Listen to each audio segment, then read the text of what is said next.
ازيكم عاملين ايه؟ النهاردة هنعمل أكلة للأسف كلنا بنحب ناكلها بالشارع، ولكننا مبنبقاش عارفين ده ايه، عاملينه ازاي ولا ضامنين نضافته، لكن هنعمله في البيت النهاردة واحنا عارفين ان هو نضيف، ضامنين ان هو مخ حقيقي مش متضافله اي مكونات احنا مش عارفينها. كمان هنعمله بطريقة سهلة وبسيطة من غير ما نسلق المخ ولا نوجع دماغنا، طريقة سهلة قوي وبسيطة وأحلى كمان ما بناكلها في المطاعم. يلا نسمي الله كده ونشوف الطريقة بتاعتنا.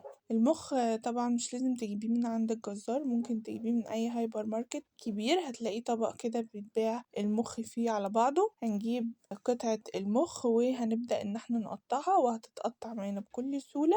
المهم إن انتي بس تكون السكينة بتاعتك حامية علشان المخ ما يتفرفتش منك، وطالما السكينة بتاعتك حامية هيتقطع معاكي المخ بكل سهولة بالشكل ده. هنبدأ إن احنا نقطعه شرايح، عايزة الشرايح ما تكونش سميكة قوي وما تكونش رفيعة علشان أحس بطعمه لما أجي أكله. خلصت تقطيع المخ، هبدأ بقى إن أنا أعمل التتبيلة بتاعته. هنزل على المخ ببصلاية كبيرة مفرومة ناعم في الكبة، ومعلقة صغيرة من الملح، معلقة صغيرة من الفلفل الأسود، وهبدأ إن أنا أمزج كده المخ مع التتبيلة كويس. أنا مش هكتر توابل ولا هحط توابل أكتر من الملح والفلفل علشان أنا عايزة أحس بطعم المخ، ما ضيعش طعمه بكتر التوابل. وده اللي أنا بلاحظه دايما إن هما بيعملوه في المطاعم، إن هما بيحطوا توابل كتير جدا علشان الله أعلم بقى بيبقوا عايزين يغطوا على طعم ايه، لكن احنا هنا عاملينه في البيت وعاملينه بنظافة وضامنين ان هو مخ حقيقي، فمش هنكتر توابل، هنحط بس ملح وفلفل زي ما انتوا شايفين. والبصلة اللي احنا حطيناها هتمص اي زفارة من المخ، وكمان هتديله طعم حلو جدا. هنسيب بقى المخ في التتبيلة مش اقل من 3 ساعات، ولو سبتيه من بالليل في التلاجة يكون احسن برضو.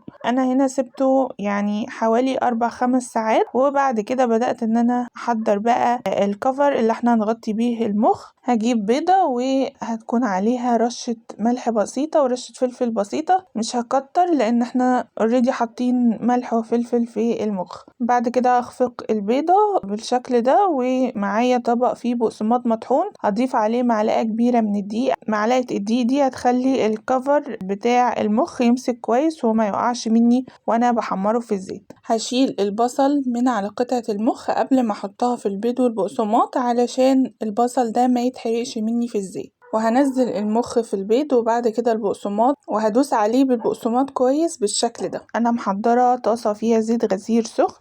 اول ما اغطي الكفر بتاع المخ هبدأ ان انا انزل بيه على طول في الزيت، مش هقلب المخ الا لما اتاكد ان هو خد لون. بعد كده هبدا ان انا اقلبه على الناحيه التانية. اول ما ياخد لون من الناحيتين هبدا ان انا اطلعه، وبلاش ان انا اطلعه على مناديل مطبخ، انا هطلعه على شبكه علشان يفضل محتفظ بالقرمشه بتاعته وما يطراش معايا. انا هنا خلصت كل كميه المخ اللي معايا. بصوا طعمه حلو جدا، مقرمش وطري من جوه وفي منتهى النظافه، مفيش اي ريحه زفاره. القشره ثابته عليه زي ما انتوا شايفين، حتى لما قسمته نصين برضو القشرة فضلت ثابتة. هنبدأ بقى نعمل معاه شوية طحينة كده والسندوتش الحلو. نحط بقى المخ في العيش وعليه شوية طحينة، شوية بقدونس كده من فوق، وما اقولكوش بقى على الجمال. اتمنى يكون فيديو النهاردة عجبكم، ما تنسوش اللايك والشير. كان معاكم إسراء، سلام.